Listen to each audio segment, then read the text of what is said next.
Amanda here from Lolli Lulu Crafts, and today I have a really fun Halloween card for you that I'm going to be making using a new tool I've got called the Fuse tool. Now I'm sure I'm a little bit behind the times, but this shaker card means that because of this Fuse tool I can make this shaker card without the edges being hidden away. So let's get crafting. So I'm going to start off with a piece of orange cardstock cut at 11 inches by 5.5. I'm then scoring that in half to make that a 5.5 inch square card. Now you can of course do that any size you want. I'm then using this authentic Halloween pack. I'm just going to use the top edge, which is actually your waist edge, but they've often got some really cool patterns and I thought I'd make use of that. So I've got 2 of those, and then on one of those sheets I've also got these little tags, so I'm just cutting out the one that says Happy Halloween. I then decided that it really needed a bit of an accent around the edge, so I took a bit of the black from the paper pack and created a mat just to go around that, and I think that just accented that really well. Then taking another sheet of black from that paper pack, I cut it to 5 3/8, just a little smidge shy of the height of the card, which is 5.5, by about 4.5 inches, but to be honest I kind of did it by eye to a certain extent.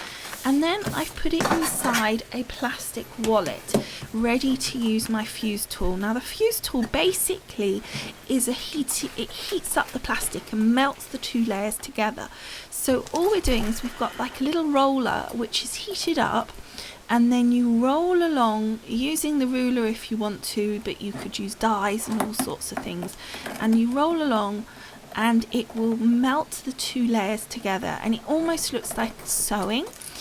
Now what you're going to do is going to go round all 3 sides. Don't forget, as I nearly did, and do the 4th side, because we want that 4th side open in order to add our elements. Now here I went a little bit too quick, so I just went back again, because if you go too fast it won't melt together, but also in reverse, if you go too slow you'll melt it so much that it will go all the way through. Now you'll also see that I've got here my heat resistant mat down. Make sure that you don't go straight onto your table because you will damage it, and make sure you don't hold it with your fingers because it is really hot. Go on, ask me how I know. So then I've taken this, and as you saw I've got just the 3 sides done, and I've just rough cut around the edges just because I wanted to check at this point that they were all kind of sealed up okay. This is exactly the first time I've done it, and then I thought, well, I'll tidy up the edges nice and neat and I'll cut them using my trimmer. I have to say I didn't really like it with this, so I did one side and I just couldn't get close enough without being able to sort of see. I want it to be quite tight to where the line is, but obviously not so tight that it's going to rip apart. So I really found using the scissors was the best option, and you know, unless you're absolutely dreadful at cutting with scissors, I think you'll probably find that the sort of line is a pretty good guide for you. And you could even use fancy scissors to make a nice sort of scalloped edge or something. Now it isn't actually necessary to cut it at this point, you could cut it at the end to be honest, but I wanted to check that when I put it up on my card that the edges of the fused area was sort of not overhanging too much, etc. So next I've got my sort of shaker part, and here I'm using the Little Things from Lucy Haunted House collection, and unfortunately I should have had a spoon. I've got some little spoons somewhere but I don't know where they are, but that would definitely have made it easier to pour them in. The other thing that did happen was I actually also added some little bouillon beads, but for some reason my camera just suddenly stopped working and so you didn't actually see me add the beads. Now just to finish off, we're just running over that last sort of 4th edge and then cutting that excess off. So now all 4 sides are sealed, and you can see those lovely little beads in there as well. They're tiny little beads, so they're really cute. So now to the the sort of actual card part, we're just going to put together my little sentiment here. So I'm sticking, just using a tape pen, my Halloween sentiment to the mat that I created. And then I'm taking my two sort of scrap edges, as it were, and I'm adding those to each side of my card. As always, I like a top folding square card. Now I know it kind of looks like it's the other way around at the moment. That's just because I've twisted it in order to make it easy to put them on, but they are actually on the side, the two sides of the card. And then I'm just cut it, there we go, you can see it there now better, and I've just cut the excess of those that were overhanging. I find that easier that way.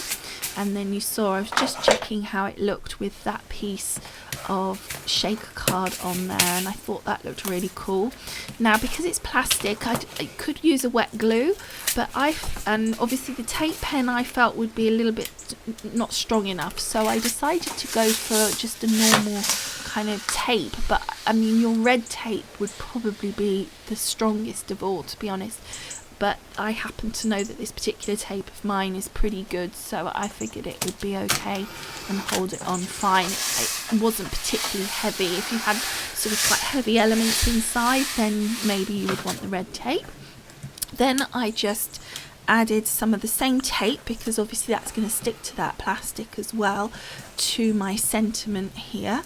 So I'm just peeling off the back there, and then to make sure that it goes on flat when I put it on, I'm just pushing that beads etc. to the bottom and positioning it, and then giving it a good press to stick it down. And there is the front of our card all done, and I think that looks fantastic. And I love the effect of sort of not hiding away the edges. And then just to finish off on the inside, I had a bit of that black left over. It's a double-sided paper pack, so there was some other bits on the back, but the black side I just had some left over, so I just added a piece to the inside.